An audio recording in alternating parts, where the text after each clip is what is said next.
모든 성도님들, 또 어른들, 우리 자녀들, 또 부모 세대들, 가정에서, 교회에서, 각자 삶의 현장에서 혹은 학교에서 너무 수고하고 참 고생이 많으셨습니다. 우리 옆 사람에게 인사하십시다. 수고하셨습니다.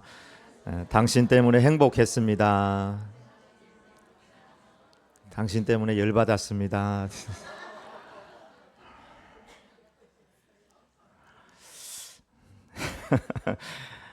지금까지 이끌어주신 하나님께 모든 영광과 찬양을 올려드립니다. 우리는 부족해도 남 탓하거나 불평 원망하지 말고 또 이루었다고 교만하지 않고 모든 것을 하나님의 은혜의 관점에서 바라보고 새로운 새해를 맞이하기를 원합니다. 우리가 지금까지 보고 듣고 느꼈던 모든 경험했던 것을 성숙한 마음으로 재해석할 수 있는 것이 믿음입니다. 이런 일도 있었고 저런 일도 있었고 이런 일이 없었으면 좋겠는데 이렇게 됐으면 좋겠는데 그것도 성숙한 눈으로 바라보면 우리는 하나님의 섭리를 믿고 전능하신 하나님을 믿기 때문에 성숙한 마음으로 재해석할 수 있는 것이 믿음입니다. 우리의 계획과 우리의 시간은 영원하지 않습니다. 심지어 내가 옳다고 믿는 것조차도 영원하지 않습니다. 내 생각, 내 주장, 내가 믿는 것의 대부분이 어떻게 보면은 내 위주로 내가 만들어낸 허상일 확률이 높습니다. 율법의 마음은 우리를 병들게 만듭니다. 영원한 것은 하나입니다. 그것은 우리 안에 하나님께서 허락하신 사랑, 주님의 사랑이고 우리 서로 간에 사랑하는 그 사랑만이 영원합니다. 톨스토이의 단편 소설 제목이 조금 톨스토이답지 않은데 사람은 무엇으로 사는가, 우리에게 아주 직설적으로 뭔가 교훈하기 위하여 쓴 단편 소설인 듯 합니다. 그 소설에는 세몽이라는 한 구두장이가 나오고 또 그에 의해서 좀 구원을 받은 미하엘이라는 사람이 나오는데 그는 천사였는데 하나님께 불순종해 가지고 버림을 받았습니다. 근데 네가 세 가지 답을 가지고 깨닫게 되면 내가 너를 다시 천국으로 부를 거다. 그 세 가지 질문은 사람 안에는 무엇이 있는가? 그리고 사람에게 허락되지 않는 것은 무엇인가? 마지막으로 사람은 무엇으로 사는가? 이 세 가지 답을 찾으라. 그래서 그가 천사이면서 인간이 되어 이제 저 세몽이라는 구두장이 집에 은혜를 받아가지고 저렇게 벌거벗어 버림 받았는데 저 구두장이 가난한 사람이 그를 받아줘요. 자기 아내는 조금 껄끄러워했지만 그래도 받아주고 그 구두장이 집에서 함께 머무르면서 첫 번째 사람 안에 무엇이 있는가 하는 것을 깨닫게 됩니다. 자기를 초월하는, 자기의 형편을 초월하는 하나님의 사랑이 그 사람 안에 있구나 하는 것을 깨닫게 됩니다. 여러분, 우리라는 그릇 이상하죠.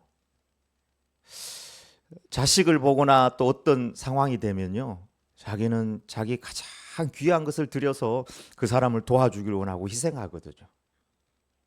우리가 도저히 이해할 수 없는 사랑, 사람 안에 하나님의 사랑이 있다는 첫 번째 답을 발견하고 저 미하일은 미소를 지었습니다. 두 번째, 구두장이의 집에서 구두 일을 수선을 하고 있는데 한 부자가 찾아와서 평생 닳지 않은 것 좋은 구두를 한 켤레 만들어 달라 이렇게 부탁을 해요.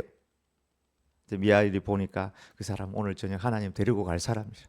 그리고 그 가족들이 와서 다시 그 시신을 위해서 신을 장래형 신발을 주문할 것이 이렇게 보였던 것입니다. 사람에게 허락되지 않은 것이 있는데 그것은 자신의 미래를 아는 것이 허락되어 있지 않다는 것입니다. 우리는요, 마치 영원히 살 것처럼 그런 생각을 가지고 욕심 부리고 상처 주고 상처받고 용서하지 못하고 이렇게 살아가는데 오늘 저녁에 죽을 사람이 평생 신을 만한 그런 좋은 신발을 만들어 달라고 그걸 보면서 정말 하나님께서 사람에게 내일 일을 모를 그 미래에 대해서는 허락지 않았구나. 마지막으로 사람은 과연 무엇으로 사는가? 그는 구두방에서 일을 하면서 한 가난한 여인을 알게 되었는데 그 여인은 자식이 없어요. 근데 그 여인이 아이 둘을 입양하는데 쌍둥이인데요. 자기도 가난하고 좀 먹고 살기 힘든데 그 아이들을 보면서 너무너무 마음이 감동이 돼가지고 그 아이들을 내가 길러야 되겠다 하면서 두 아이를 입양하는 모습을 보고 사람은 무엇으로 사는가? 사랑으로 사는구나 하는 것을 깨닫고 그런 답을 가지고 하늘로 올라갔다는 짧은 단편 소설입니다. 오늘 본문도 마찬가지입니다. 우리는 과연 무엇으로 살아갔고 무엇으로 살아가야 하는가를 하나님은 계시하고 있습니다. 첫 번째, 모든 것을 온전하게 매는 띠는 사랑이라고 말씀하고 있습니다. 12절부터 14절 한번 읽어보겠습니다. 그러므로 너희는 하나님이 택하사 거룩하고 사랑받는 자처럼 긍휼과 자비와 겸손과 온유와 오래 참음을 옷 입고 누가 누구에게 불만이 있거든 서로 용납하여 피차 용서하되 주께서 너희를 용서하신 것 같이 너희도 그리하고 이 모든 것 위에 사랑을 더하라. 이는 온전하게 매는 띠니라. 아멘. 이 모든 것 위에 사랑을 더하라. 이는 온전하게 매는 띠다. 어느 분의 개인 간증이기는 하지만 잠깐 나누면 그가 천국 앞에 갔을 때 주님께서 그 사람에게 이런 질문을 했다고 합니다. 너는 세상에 있을 때 사랑하는 법을 배웠느냐? 이렇게 물어봤답니다. 너 나 믿느냐? 이게 아니고 너는 사랑하는 법을 깨달았느냐? 근데 여러분, 우리가 일반적으로 사랑을 제가 하도 이야기를 많이 해가지고 정답은 사랑이다 이렇게 얘기했는데 사랑하였느냐가 아니라 사랑하는 법을 깨달았느냐, 사랑하는 법을 배웠느냐 이 말에 아주 작은 차이가 있지만 사랑하였느냐 하는 말은 매우 좀 추상적인 나와 동떨어진 느낌이 들고 사랑하는 법을 배웠느냐 하는 것은 매 순간 우리 삶에 우리가 해야 될 몫을 하나님 앞에서 그렇게 작지만 그 사랑하는 방법들을 배우면서 살아왔느냐 하는 이 질문일 것입니다. 마태복음 25장에 나오는 것처럼 하나님 앞에서 영원히 천국을 상속할 그들 줄이고 목마르고 나그네 되고 헐벗고 병들고 옥에 갇혔던 이 6가지 구체적인 상황 속에서 너희가 나를 돌아보았다. 모든 문제, 먹을 것 문제, 질병의 문제를 어떻게 해결할 수가 있겠습니까? 그러나 그 기회가 주어질 때마다 사랑하는 지혜와 사랑하는 법을 깨달아 모든 것을 해결할 수는 없지만 그 일들을 하였다는 것이죠. 그들을 향해 주님은 너희들은 양 같은 자들이다. 너희가 나를 섬겼다. 이렇게 말씀하였습니다. 제가 설교 서두에 우리의 믿음은 영원하지 않다. 믿음을 그렇게 강조하더니 오늘 또 이상한 말씀하시네. 그 믿음이라는 것은 우리들의 개인적인 생각을 의미합니다. 그때는 맞았는데 지금은 틀린 생각들. 우리의 생각의 가치는 매우 상대적입니다. 우리가 만들어낸 어떤 공리적인 진리들, 이건 맞다, 이건 확실하다 하는 것들, 그것이 얼마나 주관적이고 그리하여 상대적이어서 10년, 20년, 30년 지났을 때 이건 틀린 답이었구나 이렇게 될 수도 있다는 사실입니다. 그러나 오늘 성경은 어제나 오늘이라 영원토록 변하지 않는 진리를 말씀하고 있습니다. 그것이 14절입니다. 이 모든 것 위에 사랑을 더하라. 이는 온전하게 매는 띠니라. 모든 것 위에 사랑의 띠를 질끈 동여매라. 이렇게 말씀하고 있습니다. 이는 온전하게 매는 띠니라. 모든 것이 부족해요. 우리의 인내도 부족하고 긍휼도 부족하고 용서도 부족하고 우리의 상황, 문제 앞으로도 마찬가지예요. 물질이나 모든 면에 있어서 다 부족하고 우리 인격도 부족하고 죄 가운데 설 수도 있고 가치관도 세월도 변화되고 얼마나 다원주의적 가치관이 심한지 제가 어떤 책들을 읽어보면 지금은 그야말로 혼란 중에 대혼란의 시대입니다. 옛날 우리 중학교 때 배웠던 가치관의 아노미 현상의 최정점에 이르지 않았나 할 정도의 가치관의 이런 혼란한 시기에 그럼에도 불구하고 우리는 깨닫고 배우고 연습해야 될 것, 인생도 신앙도 가정도 가장 위대하고 온전하게 하는 것은 사랑이라는 사실입니다. 내가 사람의 방언과 천사의 말을 할지라도 사랑이 없으면 소리나는 구리와 울리는 꽹과리가 되고 내가 예언하는 능력이 있어 모든 비밀과 모든 지식을 알고 또 살을 옮길 만한 모든 믿음이 있을지라도 사랑이 없으면 내가 아무것도 아니요 내가 내게 있는 모든 것으로 구제하고 또 내 몸을 불사르게 내줄지라도 사랑이 없으면 내게 아무 유익이 없느니라. 오늘 하나님은 골로새서 3장 전반 부분에 많은 사람의 신앙의 덕목과 행위를 언급하면서 그것 위에 사랑을 더해야 된다. 그래야 온전하게 된다. 왜냐하면 사랑은 모든 것을 온전하게 매는 띠이기 때문입니다. 긍휼도 자비도 겸손도 용서에도 사랑을 더하라 말씀하고 있습니다. 여러분 예배는 어떻게 해야 합니까? 또 왜 하는 것입니까? 봉사는 왜 하고 어떻게 하는 것입니까? 사랑과 은혜가 바닥나서 얼마나 많은 사람들이 봉사하면서 힘들어 합니까? 은혜와 감격이 있을 때에는 내 아버지 집 문지기도 있는 것이 좋다고 하지만 은혜와 사랑이 바닥나면 왜 나만 해야 됩니까? 왜 날 알아주지 않습니까? 신앙의 깊이는 신앙의 연륜이나 지식이 아니고 은혜와 사랑의 깊이입니다. 우리 교회의 핵심같이 보이지 않는 기둥의 첫 번째가 바로 은혜와 사랑입니다. 이쪽 측면이 있다면 은혜와 사랑입니다. 또 한 측면이 있다면 그건 하나님의 변하지 않는 말씀입니다. 교회의 힘, 가정의 힘, 우리 개인의 어떤 영적인 힘은 결국 사랑임을 기억해야 합니다. 가정 안에도 돌아보면 다 우리가 바라는 대로 되는 것도 아니. 자녀들은 자녀들의 생각이 있고 실패도 있고 좌절도 있고 어려움도 있고 그러나 그 모든 것을 온전하게 매는 띠, 온전하게 하는 힘은 사랑인데 사랑하는 법, 사랑하는 지혜, 사랑하는 방법을 우리는 그 가운데서 배우고 실천해야 할 것입니다. 인생은 얼마나 성공했느냐가 아니고 사랑하는 법을 배웠느냐 하는 것입니다. 우리는 때로 어떤 사건 앞에서 시시비비로 누가 옳고 그름을 판단하고 또 판단받고 싶어 합니다. 그래야 그것이 공정이고 내 억울함이 해결되기 때문입니다. 그러나 여러분 하나님의 옳음은 무엇입니까? 하나님의 옳음. 하나님의 옳음은 판단이 아니고 용서이고 사랑임을 주님께서 십자가 위에서 보여주셨습니다. 하나님의 의, 하나님의 옳음은 바로 십자가입니다. 그것 때문에 우리가 개혁교회에 주님을 믿고 십자가 의지하며 살아가는 것입니다. 여러분 질문합니다. 나를 오늘 하루에 또 지금도 사랑과 은혜의 띠를 질끈 동여매고 있는가?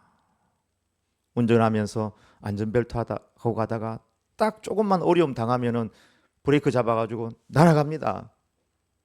그러나 사랑과 은혜의 띠를 탁 하고 있으면 브레이크 확 잡아도 흔들흔들해도 그 은혜와 사랑의 안전띠가 나를 붙잡아 줍니다.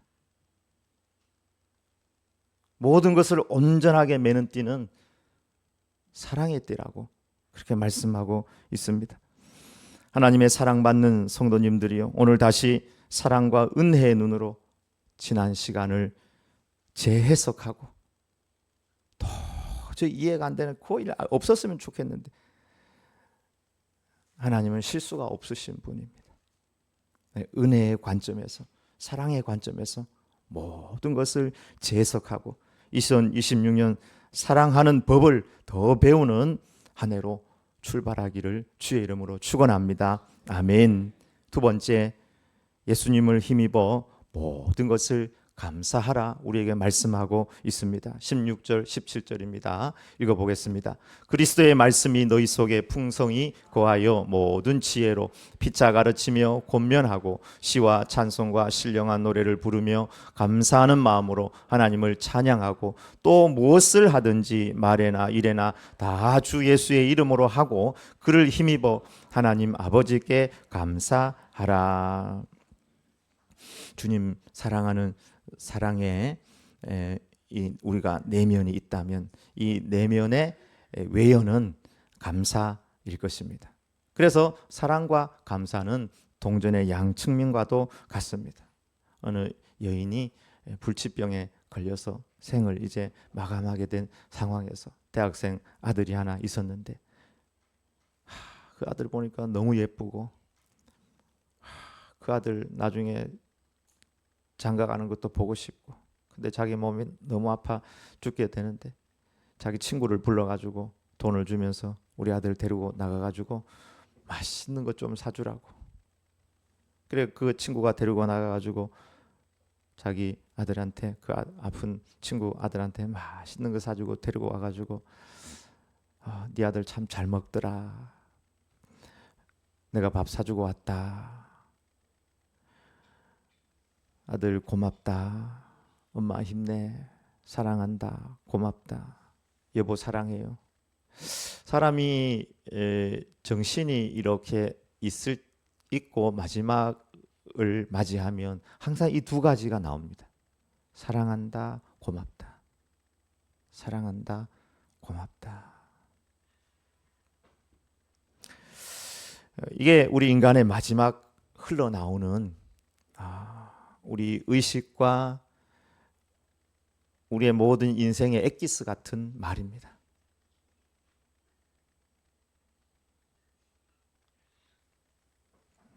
사랑하는 성도 여러분, 주님의 사랑이 우리를 분명히 붙들고 계십니다. 절대로 흔들리지 말길 바랍니다. 오늘 성경은 강력하게 권면하고 있습니다. 그리스도의 평강이 너희 마음을 주장하게 하라.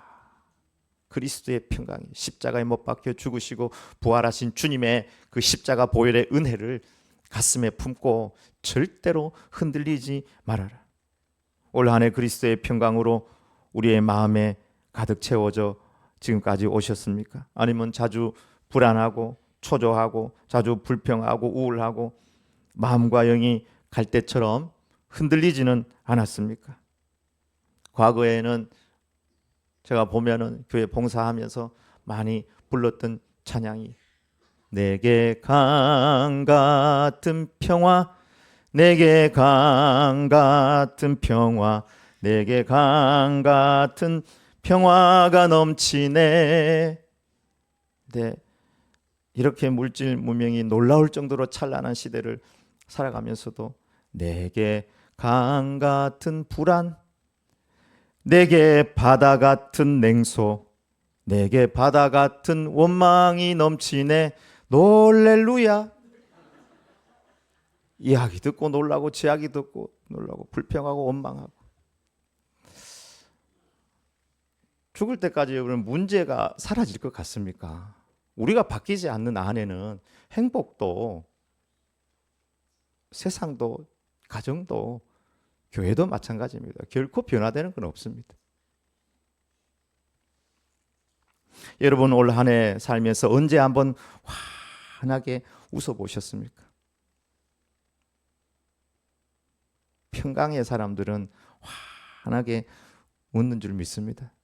옆 사람 한번 쳐다보면서 환하게 웃으면서 다시 한번 수고하셨습니다. 네, 여러분 감사합니다. 여러분 수고하셨습니다. 올 한 해도 너무너무 수고 많으셨어요. 우리의 심령은 하나님께서 거하는 처소입니다. 성령님께서 지으시는 집은 우리 자신이라고 성경은 말하고 있습니다. 너희가 하나님의 성전인 것과 하나님의 성령이 너희 안에 거하시는 것을 알지 못하느냐. 예배당 할 때 그 당자는 집당자죠. 이게 이제 집인데 진짜 집은 우리 자신이라고 그렇게 성경은 말하고 있습니다. 주님은 우리 자신이 주님이 거하시는 성전이 되라 그렇게 말씀하고 있습니다. 거룩하고 의롭고 무엇보다 열정을 회복하고. 큰 교회는 어떤 교회입니까? 부산에서는 수영로교회가 가장 크고 대형 교회죠. 근데 성경은 너희 자신이 커야 된다. 내가 거룩하고 깨끗해야 된다. 그게 진짜 대형 교회라는 거예요. 거룩하고 깨끗한 내 심령에 성령님께서 거하세요. 큰 걸로 치면 신천지가 억수로 크던데요. 젊고 젊은 사람도 많고. 근데 그건 불법이에요. 이만희 교주를 믿고. 성막을 보면은 성막 안에는 정면으로 들어가면 저 분향단이 있어요. 그리고 왼편에는 촛대가 있고 오른쪽에는 진설병 상이 이렇게 놓여 있습니다. 분향단은 매일 아침 저녁으로 향을 피워요. 그것은 예배와 기도를 의미해요. 왼쪽에 있는 불빛은 그거 불빛이 없으면 안에 하나도 안 보여요. 천막을 완전 가려놨기 때문에. 이거는 성령의 불, 말씀의 불이에요. 여기 진설병상 하나님의 말씀을 의미합니다. 그곳 가운데 그걸 통과해서 나아가면 하나님께서 임재하세요. 우리 안에 말씀과 성령과 예배와 기도로 하나님 앞에 나아가는 것이 가득해야 돼요. 그리고 그 안은 금으로 이렇게 포장이 되고 장식이 되어 있습니다. 금은 믿음을 상징합니다. 그런데 우리 안이 세상적인 가치관과 목표와 염려와 두려움으로 가득한데 성령님께서 얼마나 탄식하며 얼마나 슬퍼하시겠습니까? 너희가 하나님의 성전이라고 하였는데. 감사는 예배이고 제사이며 가장 향기로운 기도입니다. 가장 하나님 앞에 향기로 올라가는 기도, 감사. 저 정면에 있는 분향단에 아침 저녁으로 드려야 될 감사. 오늘 성경은 우리 안에 감사가 충만할 것을 강조하고 있습니다. 사랑도 모든 덕목을 묶는 띠가 되지만 감사도 마찬가지입니다.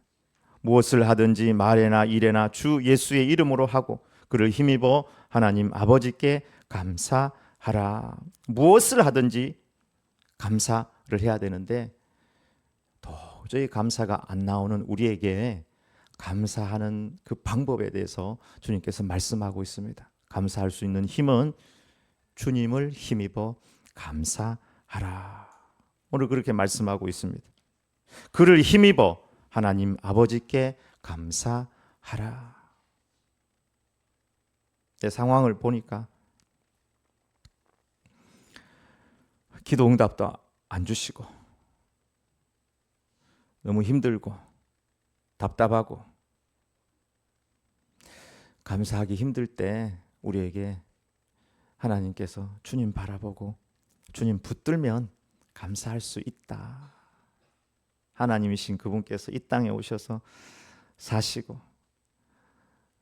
물질 가지고 사역 안 하고 성령님으로 말씀으로 기도로 정의로 순종으로 사역하셨던 것처럼 주님 붙들고 주님 바라보면 감사할 수 있다. 십자가 앞에 놓고 저들의 죄를 용서해달라고 이 잔이 나에게서 지나가게 해달라고 기도했지만 아버지의 뜻이 이루어지길 원했던 주님 바라보면 감사할 수 있다는 것입니다. 내 감사할 수 있는 방법, 그 길을 주님께서 우리에게 말씀하셨습니다. 감사는 모든 영역으로 흘러가야 합니다. 그래서 성경은 범사에 감사라. 이것이 그리스도 예수 안에서 너희를 향하신 하나님의 뜻이라고 하셨습니다. 문제가 없어서 감사가 아니라 문제가 있어도 감사. 미래가 확실하게 보여서 감사가 아니라 확실히 보이지 않아도 감사하는 것. 이것이 하나님께서 우리에게 원하시는 뜻입니다. 2025년 성도들이 대한민국의 성도들이 어떤 성경 구절을 가장 많이 검색하고 찾고 암송했는가 이렇게 찾아보니까 빌립보서 4장 6, 7절이 어떻게 아느냐? 이 다번역 성경 앱에서 가장 성도들이 많이 찾은 구절이 바로 에베소서 4장 6, 7절이었습니다. 아무것도 염려하지 말고 다만 모든 일에 기도와 간구로 너희 구할 것을 감사함으로 하나님께 아뢰라. 그리하면 모든 지각에 뛰어난 하나님의 평강이 그리스도 예수 안에서 너희 마음과 생각을 지키시리라. 아멘. 구할 것을 감사함으로 아뢰라. 그러면은 답이 올 거다 이렇게 말씀하지 않고요. 그 구하는 것이 올 거다 이렇게 얘기 안 하고 뭐가 온다고요? 평강이 와서 우리의 마음과 생각을 지켜주시겠다고 하셨습니다. 우리는 자꾸 정답, 내 욕심이 채워지기를 원하는데 기도를 감사함으로 하나님 앞에 나아가면 정답 해결되는 그것이 아니라 하나님의 평강이 나에게 이렇게 와서 넉넉히 우리의 생각도 마음도 흔들리지 않고 주님 가신 그 길을 갈 수 있다는 것입니다. 여전히 녹록지 않은 현실입니다. 많이 두렵고 많이 힘든 것이 사실입니다. 그 상황 가운데서 주님을 의지하고 주님을 힘입어 감사하기를 원합니다.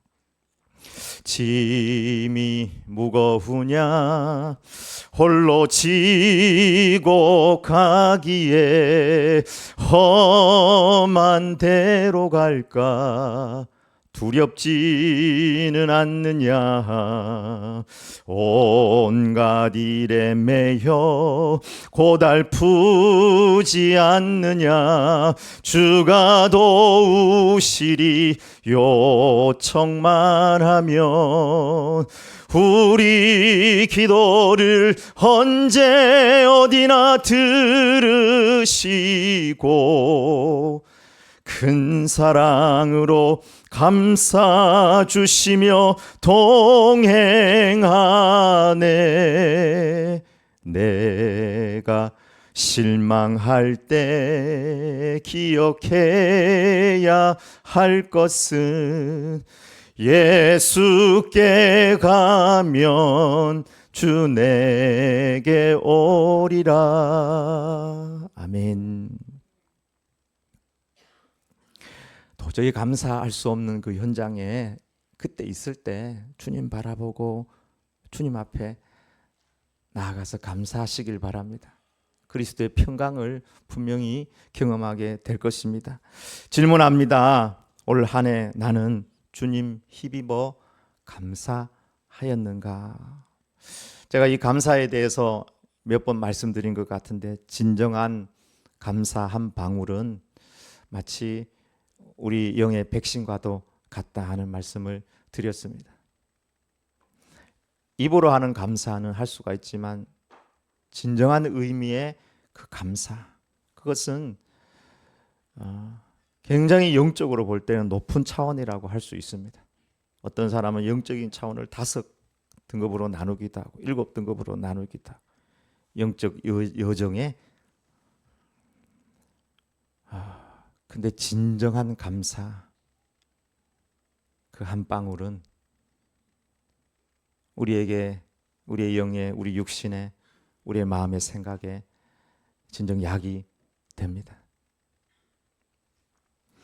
예배, 찬양, 봉사, 헌금, 성경 공부, 기도 모든 것에 있어서 그리스도를 힘입어 하나님께 감사하라. 감사는 특별한 날 터뜨리는 폭축이 아니라고 생각합니다. 맥주감사주일, 추수감사주일 날 한번 터뜨리고 그냥 살아가는 것이 아니라 감사는 우리 일상의 호흡이고 밥처럼 이렇게 먹어야 될 그런 것이라고 생각합니다.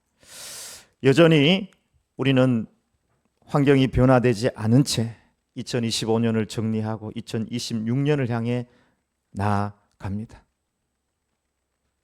그럼에도 불구하고 지난 한 해를 돌아보면서 진정한 감사를 하나님 앞에 올려드리며 감사함으로 한 해를 맞이하는 우리 교회 가정 모든 성도님들 되시길 주의 이름으로 축원합니다.